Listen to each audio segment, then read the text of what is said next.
പരിശുദ്ധ മാതാവ് ജീവനോടെ പ്രത്യക്ഷപ്പെട്ട ഈ പുണ്യഭൂമിയിൽ സാക്ഷ്യം പറയാൻ എന്നെയും എൻ്റെ കുടുംബത്തെയും അനുഗ്രഹിച്ച പരിശുദ്ധ മാതാവിനും തിരുക്കുമാരനോടും ഞാൻ കോടാനുകോടി നന്ദി പറയുന്നു. പ്രത്യക്ഷീകരണത്തിൻ്റെ സ്ഥിരം സാക്ഷിയാക്കി മാറ്റിയതിന് കോടാനുകോടി നന്ദി പറയുന്നു.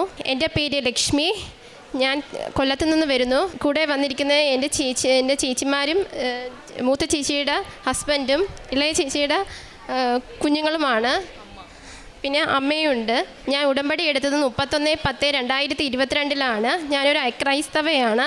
കൃപാസനത്തെ പറ്റി ഞാൻ ആദ്യമായി അറിഞ്ഞത് യൂട്യൂബ് വഴിയും ഉടമ്പടി പത്രം വഴിയുമാണ് ഈ പുണ്യഭൂമിയിൽ എത്തിയത്.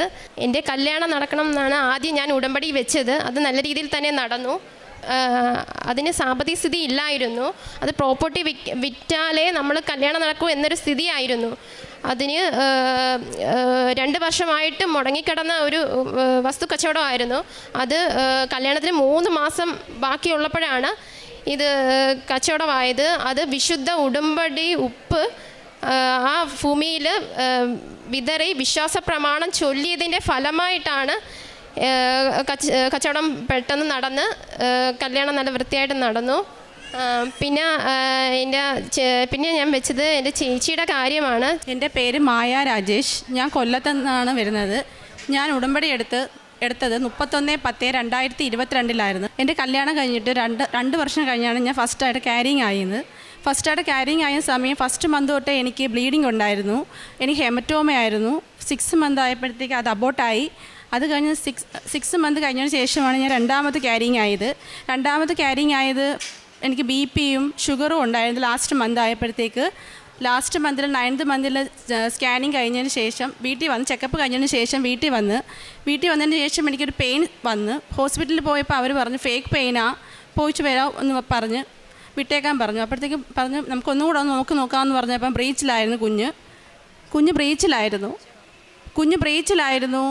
ഇച്ചിരി കോംപ്ലിക്കേഷൻ ആയിരുന്നു. ഭയങ്കര അങ്ങനെ പിറ്റേന്ന് എനിക്ക് സിസേറിയൻ പറഞ്ഞായിരുന്നു. അപ്പോഴത്തേക്ക് ട്യൂബ് ഇടാൻ വേണ്ടി ഡോക്ടർ നോക്കിയപ്പോഴാണ് കാണുന്നത് കുഞ്ഞിൻ്റെ കാലങ്ങ് പുറത്ത് വന്ന് ഡെലിവറി ആയ സമയമായി. അങ്ങനെ എനിക്ക് ലേബർ റൂമിലോട്ട് കയറ്റി. എനിക്ക് ആ കുഞ്ഞിനെ നഷ്ടമായി. പിന്നെ കുറേ കാലം വിഷമത്തോടെ നടന്നപ്പോഴാണ് എൻ്റെ ചേച്ചി യൂട്യൂബിലൂടെ ഇവിടുത്തെ ഉടമ്പടിയെക്കുറിച്ചും സാക്ഷ്യങ്ങളെക്കുറിച്ചുമൊക്കെ ഞങ്ങൾ ആദ്യമായിട്ട് അറിയാൻ സാധിക്കുന്നത്. അങ്ങനെ ഞങ്ങൾ ഇവിടെ വന്ന് ഉടമ്പടി എടുത്തു. ഞാൻ ഉടമ്പടിയിൽ ആദ്യത്തെ നിയോഗമായിട്ട് വെച്ചിരുന്നത് എനിക്ക് ആയുസ്സും ആരോഗ്യത്തോടെ എൻ്റെ കയ്യിലോട്ടൊരു കുഞ്ഞിനെ തരണേ മാതാവേ എന്നായിരുന്നു. അത് കഴിഞ്ഞ് ഞാൻ ഗർഭിണിയായി 9 മാസം കഴിഞ്ഞപ്പോഴത്തേക്ക് 3ാമത് ഗർഭിണിയായി. ഒരു ട്രീറ്റ്മെൻറ്റോ ഒന്നുമില്ലാതെ ഇവിടുത്തെ നേർച്ച വസ്തുക്കൾ കൊണ്ട് മാത്രമാണ് ഞാൻ ഗർഭിണിയായത്. എന്ന ദിവസം എനിക്ക് ഉറങ്ങാൻ പറ്റത്തില്ല. ഞാൻ ഇവിടുത്തെ സാക്ഷ്യങ്ങളൂടെ മാത്രമാണ് ഞാൻ ഓരോ ദിവസവും തള്ളി നീക്കിക്കൊണ്ടിരുന്നത്. പ്രാർത്ഥനയിലൂടെ മാത്രം. ഞാൻ എന്നും ഇവിടുത്തെ തൈലം എൻ്റെ വയറ്റത്ത് പൂശി ഞാൻ പ്രാർത്ഥിക്കുമായിരുന്നു. 5ാം മാസത്തെ സ്കാനിങ്ങിലും കുറച്ച് ഈ കുഞ്ഞിന് ഒരു സ്റ്റൊമക്ക് ഫില്ലാവുന്നില്ലെന്ന് പറഞ്ഞു. അപ്പോഴത്തേക്ക് ഡോക്ടർ പറഞ്ഞു ഒന്ന് നടന്നിട്ട് വാ, എത്ര നോക്കിയിട്ടും പറ്റുന്നില്ല എന്ന് പറഞ്ഞു. ഞാൻ 2-3 വട്ടം നടന്ന് ഞാൻ അവസാനം അമ്മയെ വിളിച്ച് പറഞ്ഞു അമ്മേ ഒന്ന് പ്രാർത്ഥിക്കണേ, ഞാൻ കയറാൻ പോവുക ലാസ്റ്റാ, അല്ലെങ്കിൽ പിന്നെ ഡോക്ടർ 2-3 ഒരാഴ്ച കഴിഞ്ഞിട്ട് വരാനാ പറഞ്ഞേക്കുന്നതെന്ന് പറഞ്ഞ്.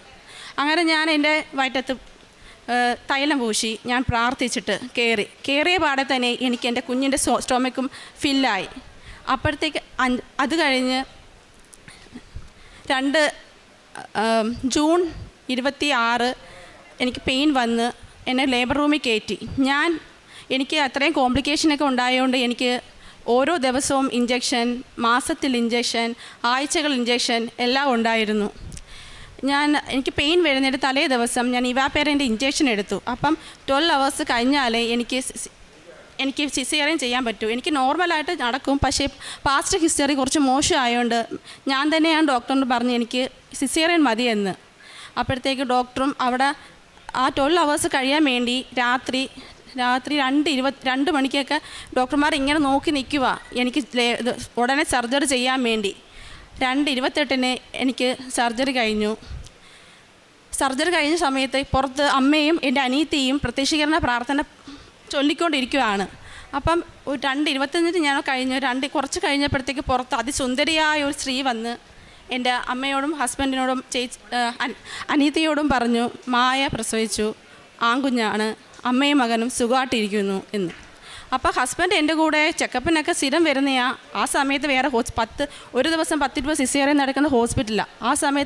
ആ സമയം ആയതുകൊണ്ടും പെട്ടെന്ന് പെയിൻ വന്ന് എന്നെ അങ്ങനെ ആയതുകൊണ്ടും അവിടെ ഞാൻ മാത്രമേ ആ ഓപ്പറേഷൻ തിയേറ്ററിൽ പേഷ്യൻ്റായിട്ട് ഉള്ളായിരുന്നുള്ളൂ സർജറിക്ക് വേണ്ടി. അപ്പോഴത്തേക്ക് ഹസ്ബൻഡിനൊരു ഡൗട്ട്, ഞാൻ എപ്പോഴും വരുമ്പോൾ കാണുന്ന ഡോക്ടറല്ല, എൻ്റെ കേസ് അറ്റൻഡ് ചെയ്യുന്ന ഡോക്ടറല്ല വന്ന് പറഞ്ഞത്, അതിസുന്ദരിയായ ഒരു ഡോക്ടർ വന്നാണ് പറഞ്ഞത്. അത് കഴിഞ്ഞ് ഹസ്ബൻഡ് അപ്പം ഡൗട്ട് അടിച്ചിരിക്കുക. അപ്പോൾ അമ്മയും പറഞ്ഞു, രാജേഷേ ഇത് നമ്മുടെ ഡോക്ടറാണോ വന്ന് പറഞ്ഞത് എന്ന്. അപ്പോഴത്തേക്ക് കുറച്ച് കഴിഞ്ഞപ്പം എന്നെ കാണിക്കുന്ന ഡോക്ടർ വന്ന് പറഞ്ഞു, മായ പ്രസവിച്ചു കേട്ടോ, കുഴപ്പമൊന്നുമില്ല, സുഖമായിട്ടിരിക്കുന്നു എന്ന്.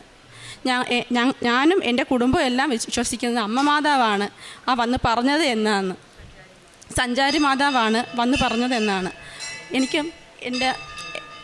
അത് കഴിഞ്ഞ് 2 വർഷം ആയപ്പോഴത്തേക്ക് ഞാൻ രണ്ടാമത് ക്യാരിങ് ആയി.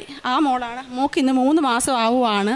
മോളെയും കൊണ്ട് വന്ന് സാക്ഷ്യം പറയാൻ വേണ്ടി വരാം. 2 പേരും കൂടെ ഒരുമിച്ച് വന്ന് സാക്ഷ്യം പറയാൻ വേണ്ടിയാണ് ഇത്രയും താമസിച്ച് പോയത്.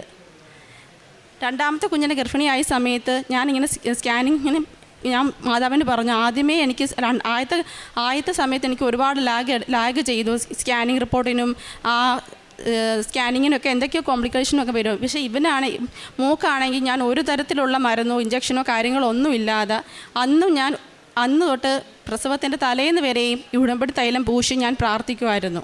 ഈ കുഞ്ഞിന് ഇഞ്ചക്ഷനോ കാര്യങ്ങളോ ഡോക്ടറിനോട് പറഞ്ഞു, ഞാനും പഴയ പോലെയല്ല ഡോക്ടർ, എനിക്ക് വയ്യ, അതുകൊണ്ട് ഇഞ്ചക്ഷനോ കാര്യങ്ങളോ ഒന്നും വേണ്ട എന്ന്. ഞാൻ അമ്മയുടെ തൈലം മാത്രം പൂശിയാണ് മോളെ സമയത്തെല്ലാം നോക്കിയത്. ആ സമയത്താണെങ്കിൽ തിരുവനന്തപുരത്ത് നിന്ന് ഒരു ചേച്ചി വന്നു. ഒരാഴ്ച ഇച്ചിരി ഏജ്ഡാണ്, 40 വയസ്സായി. ഒരാഴ്ച കൊണ്ടേ സ്കാനിങ്ങിന് വേണ്ടി നടക്കുമോ ആ ചേച്ചി. അപ്പം നടക്കുമ്പോഴത്തേക്ക് എന്നോട് പറഞ്ഞു, ഹസ്ബൻഡ് പറഞ്ഞു, ആ ചേച്ചി ഒരാഴ്ച കൊണ്ട് നടക്കുവടേ, ഇയാളെ കയ്യിൽ തൈലോ വല്ലതും ഉണ്ടെങ്കിൽ ആ ചേച്ചിക്ക് ഇച്ചിരി കൊടുക്കണേ എന്ന്. അങ്ങനെ ഞാൻ ആ ചേച്ചിക്ക് തൈലം കൊടുത്ത് എൻ്റെ കയ്യിൽ എപ്പോഴും ഒരു പത്രം എൻ്റെ കയ്യിൽ കാണും. ഞാൻ ആ ചേച്ചിയുടെ പോയി പറഞ്ഞു, ചേച്ചി ഇത് വെച്ച് പ്രാർത്ഥിക്കുക, ചേച്ചിയുടെ കൂടെ എപ്പോഴും ദൈവം കാണും, മാതാവ് കാണും, സഞ്ചാരി മാതാവ് കാണുമെന്ന്. ഞാൻ അതെല്ലാം കഴിഞ്ഞ് മോളെ ഡെലിവറി ചെയ്യാൻ വേണ്ടി അഡ്മിറ്റ് ആയപ്പോൾ ആ ചേച്ചിയെ ഞാൻ വീണ്ടും കാണാനിടയായി. ആ ചേച്ചി പറഞ്ഞു, മായ അന്ന് തന്ന പത്രം കൊണ്ടാണ് ഞാൻ ഇപ്പോഴും എൻ്റെ കൈ അമ്മ മാതാവിനെ എനിക്ക് ഭയങ്കര വിശ്വാസമാണ്, ഞാൻ ഡെലിവറി കഴിഞ്ഞ് ഉടനെ പോയി ഇവിടെ വന്ന് ഉടമ്പടി എടുക്കുമെന്ന്. ഇത്രയും തന്ന് അനുഗ്രഹിച്ച അമ്മ മാതാവിന് തിരുകുമാരനും കോടാനുകോടി നന്ദി ഞാൻ പറയുന്നു. ഇനി ചേച്ചിയുടെ സാക്ഷ്യങ്ങൾ പറയാൻ ചേച്ചിയുടെ കൊടുക്കുവാണ്. എൻ്റെ പേര് മഞ്ജു, കൊല്ലത്ത് നിന്ന് വരുന്നു. ഞങ്ങളെല്ലാവരും ഉടമ്പടി എടുത്ത ഒരു ദിവസം 31/10/2022 പരിശുദ്ധ അമ്മ ഈശോയിൽ നിന്ന് നേടി തന്ന രോഗസൗഖ്യത്തിന് സാക്ഷ്യം പറയാനാണ് ഞാനിവിടെ ആയിരിക്കുന്നത്. എൻ്റെ ഹസ്ബൻഡിൻ്റെ കയ്യിൽ കഷത്ത് ഒരു തടിപ്പുണ്ടായിരുന്നു. അത് ടെസ്റ്റ് ചെയ്തപ്പോൾ കുഴപ്പമൊന്നും ഇല്ലെന്ന് പറഞ്ഞതാണ്. അത് ടെസ്റ്റ് ചെയ്തപ്പോൾ പിന്നെ പോസിറ്റീവ് കാണിച്ചു, ക്യാൻസറാണെന്ന് പറഞ്ഞ് കാണിച്ചു. അപ്പം ഞങ്ങൾ ആകെ തകർന്നു പോയി. പക്ഷേ എന്നാലും മാതാവ് ഞങ്ങളെ കൈവിട്ടില്ല. ഈ ഉടമ്പടി വസ്തുക്കളും നേർച്ച വസ്തുക്കളും തൈലവും ഉപ്പും തേനും എല്ലാം ഞാൻ ഡെയിലി കൊടുക്കുകയും ദേഹത്ത് നെറ്റിയിൽ പൂശി പ്രാർത്ഥിക്കുകയും എല്ലാം ചെയ്യുമായിരുന്നു. അങ്ങനെ പ്രാർത്ഥനയിലായിരുന്നു. അങ്ങനെ ഫെബ്രുവരി 26 ഡെയിലി ബ്രെഡിൽ അച്ഛനാണെങ്കിൽ 7 എന്ന് ഗോൾഡൻ ലെറ്ററിൽ കാണിക്കണമെന്ന് പറഞ്ഞു. ഞാനത് വിശ്വസിച്ച് പ്രാർത്ഥിച്ചു. അന്ന് മുതൽ എൻ്റെ അന്നേരം 7 എന്ന് പറഞ്ഞപ്പോൾ എൻ്റെ മനസ്സ് പറഞ്ഞ് നോക്ക് കലണ്ടറിൽ നോക്കാനെന്ന്. അന്നേരം നോക്കിയപ്പോഴാണെങ്കിൽ അന്ന് മുതൽ 7 ദിവസം അടുപ്പിച്ച് 7 തവണ പ്രത്യക്ഷീകരണ പ്രാർത്ഥന മുട്ടുകുത്തി പ്രാർത്ഥിക്കുമായിരുന്നു. പിന്നെ അന്ന് 7ാമത്തെ ദിവസം തികയുന്നതെന്ന് വെച്ചാൽ മാർച്ച് 4 പെറ്റ് സ്കാനാണ്. അന്നേരം അതിനു മുമ്പ് അച്ഛനെ കൊണ്ട് കൈവെപ്പ് ശുശ്രൂഷയൊക്കെ നടത്തിയായിരുന്നു. റിപ്പോർട്ടെല്ലാം മാതാവിനെ ഈശോയൊക്കെ കാണിപ്പിച്ച് പ്രാർത്ഥിച്ച് ഞങ്ങൾ അങ്ങനെ പോയി. അന്നേരം അത് ഉപ്പിട്ട് പ്രാർത്ഥിക്കുക എല്ലാം ചെയ്ത് പോകുമ്പോഴും എടുക്കുമ്പോഴും എല്ലാം ഉപ്പിട്ട് പ്രാർത്ഥിക്കുക, ഡോക്ടറിനെ കാണാൻ പോകുമ്പോഴും എല്ലാം ഉപ്പിട്ട് പ്രാർത്ഥിക്കുക എല്ലാം എടുക്കുകയൊക്കെ ചെയ്യുമായിരുന്നു. അന്നേരം ഞാൻ പറഞ്ഞു, പെറ്റ് സ്കാൻ്റെ റിപ്പോർട്ട് കിട്ടുമ്പോൾ മാതാവേ ഒരു ക്യാൻസർ സെല്ല് ഒന്നും കാണല്ലേ മാതാവേ എന്ന് ഞാൻ പ്രാർത്ഥിച്ചു. അതിൻ്റെ ഫലമായി നേർച്ച വസ്തുക്കളുടെ ഫലമായി സമയത്തിന് മേൽ അധികാരമുള്ള മാതാവ് എത്രയും പെട്ടെന്ന് എൻ്റെ ഹസ്ബൻഡിൻ്റെ രോഗസൗഖ്യം തരണേന്ന് ഞാൻ കരഞ്ഞ് പ്രാർത്ഥിച്ചു. ഉറങ്ങാത്ത രാത്രികളുണ്ടായിരുന്നു. ഞാൻ എൻ്റെ സങ്കടം ആരത്തും ഞാൻ പറഞ്ഞില്ല. എൻ്റെ അമ്മ കൃപാസന മാതാവിനോട് മാത്രമേ ഞാൻ പറഞ്ഞുള്ളൂ ഉറങ്ങാത്ത രാത്രികളിൽ. അപ്പം മാതാവ് ഒരു ദിവസമാണെങ്കിൽ എല്ലാവരും ഉറങ്ങിയാലും എനിക്ക് ഉറക്കം വരത്തില്ല. അന്നേരം ഞാനിങ്ങനെ കിടക്കുമായിരുന്നു. അപ്പം മെഴുകുതിരിയുടെ ഒരു വെളിച്ചം കണക്ക് എൻ്റെ റൂമിൽ വന്ന മാതാവ്. അപ്പോൾ എനിക്ക് വിശ്വാസം മാതാവ് എൻ്റെ കൂടെ ഉണ്ടെന്ന്. അത് കണക്ക് എന്നെ മെഴുകുതിരിയിൽ കൈ വിരിച്ചിരിക്കുന്ന ഈശോ, പിന്നെ പൂവ്, ഹൃദയത്തിൻ്റെ ആകൃതി, ഒത്തിരി അടയാളങ്ങൾ. എൻ്റെ പ്രാർത്ഥനാ മുറിയിൽ മാതാവിൻ്റെ രൂപം തെളിഞ്ഞു വന്നു. അപ്പം ഞാൻ വിശ്വസിച്ച് മാതാവ് കൂടെ ഉണ്ട്, കൈവിടത്തില്ല. അങ്ങനെ ഉറച്ച് പ്രാർത്ഥിച്ച് അങ്ങനെ ഞങ്ങൾക്ക് രോഗസൗഖ്യം ഉണ്ടായി. പിന്നെ ആത്മീയമായി ഒത്തിരി വളരാൻ സാധിച്ചു, ഒത്തിരി പ്രാർത്ഥിക്കാൻ സാധിച്ചു. പിന്നെ ക്ഷമ എന്ന് എല്ലാവരും എൻ്റെ അടുത്ത് ആരെന്ത് പറഞ്ഞാലും അവർക്ക് വേണ്ടി എനിക്ക് പ്രാർത്ഥിക്കാനായിട്ട് പറ്റി, ക്ഷമിക്കാൻ പറ്റി. പിന്നെ പത്രമാണെങ്കിൽ എല്ലാം പ്രാർത്ഥിച്ചാണ്ട് എല്ലാവർക്കും പെട്ടെന്ന് അങ്ങ് കൊടുത്തു തീർക്കുമല്ല. ഉടമ്പടി തൈലം ഇട്ട് പ്രാർത്ഥിച്ച് ഓട്ടോ സ്റ്റാൻഡിലായാലും ചേട്ടന്മാരോട് പറഞ്ഞും പിന്നെ ബസ് സ്റ്റോപ്പിലിരിക്കുന്നവർക്കും എല്ലായിടത്തും പറഞ്ഞ് എല്ലാമാണ് ഞങ്ങൾ പത്രം കൊടുക്കുന്നത്.